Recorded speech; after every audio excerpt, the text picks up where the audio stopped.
to the Wing Space podcast, a place to take up space, a space for you to settle in, sit back, relax, and focus a little bit on health, wellness, faith, family, and this crazy thing called life. This podcast is not a replacement for mental health treatment or professional health care. In case of crisis or emergency, please contact your local healthcare provider or dial 911. Hey there, and welcome to the Wing Space podcast.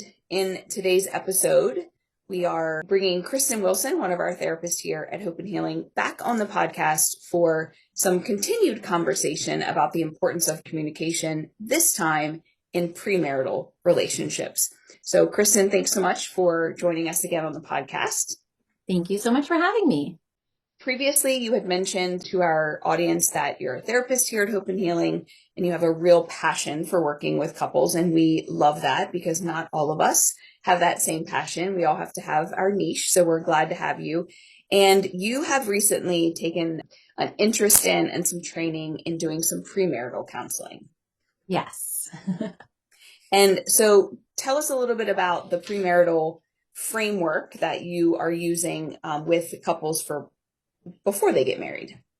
Absolutely. I am a certified Prepare and Enrich facilitator. And what the idea of Prepare and Enrich is that it gives couples an opportunity to have some really good discussions about what the future looks like, but also just discussions about what their strengths are and what their areas of growth might be. And this is done in sort of a set way to engage them in these things. It all starts with an assessment.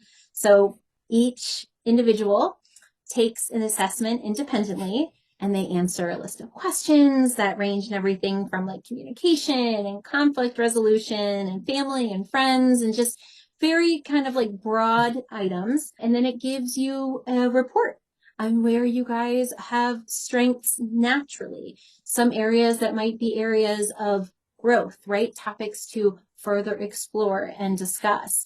And we take that information and then we meet anywhere from 4 to 8 sessions, and we do some good workbook stuff to address those areas.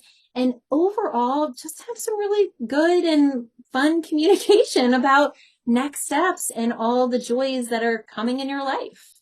Why would a couple consider premarital counseling? I know from a religious perspective, some clergymen require that to marry a couple, but outside of that, why might a couple choose to do some premarital counseling?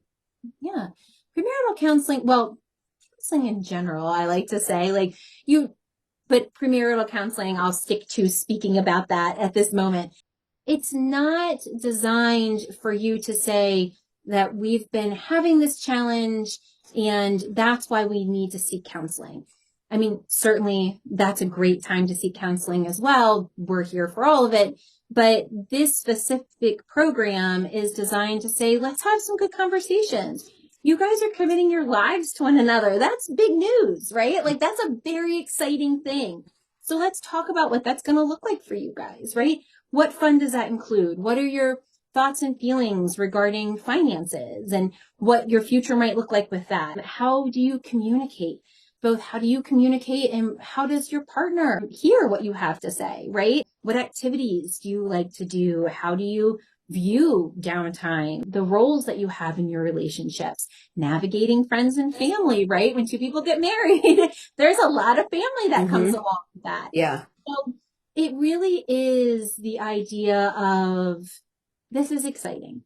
So let's talk about your future and what it's going to look like. And let's see what your ideas about it are and how we can have conversations to support you in having the success that you want.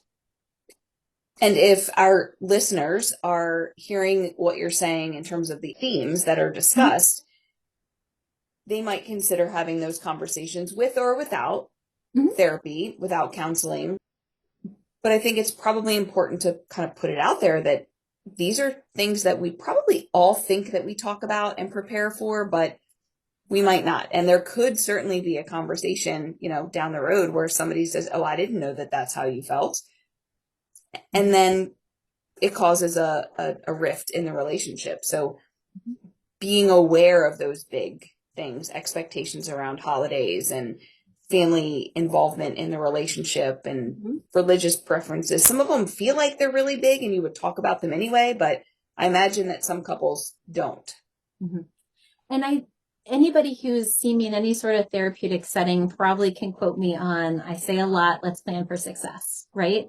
This is an extension of that. This is just planning for success.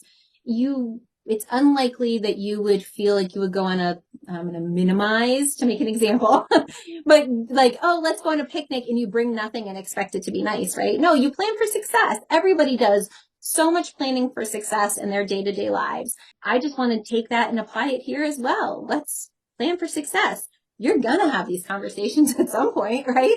They're coming for you and they can be great conversations. So let's just have them together as a premarital experience. And you can have an idea of how your partner feels, how you feel, or if you already have that idea, take that conversation a step further.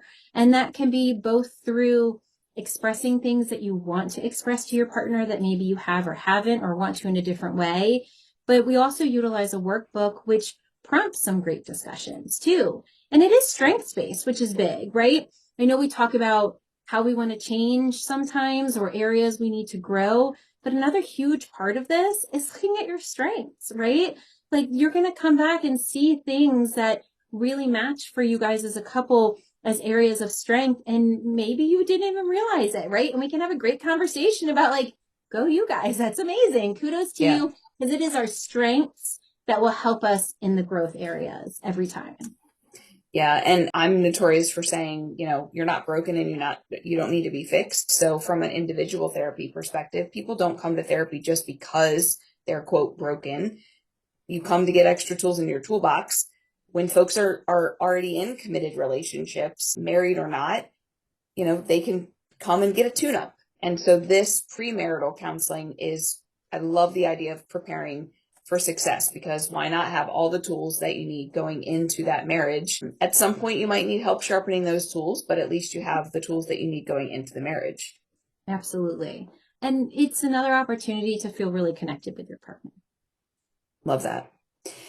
Any last minute thoughts for folks who are listening who might be considering some premarital counseling or might want to share this podcast with a friend or family member who might be getting married soon?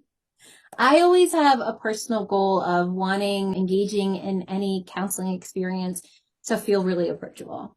So I hope that it does not feel like a hurdle. I would like it to feel, my goal is to make people feel empowered, right? So I would love for you to, if you're thinking about this, give it a try. And, hopefully we can give you that feeling of feeling empowered and supporting you in your goals and enjoying that process along the way. And thank you, Jen, for having me today.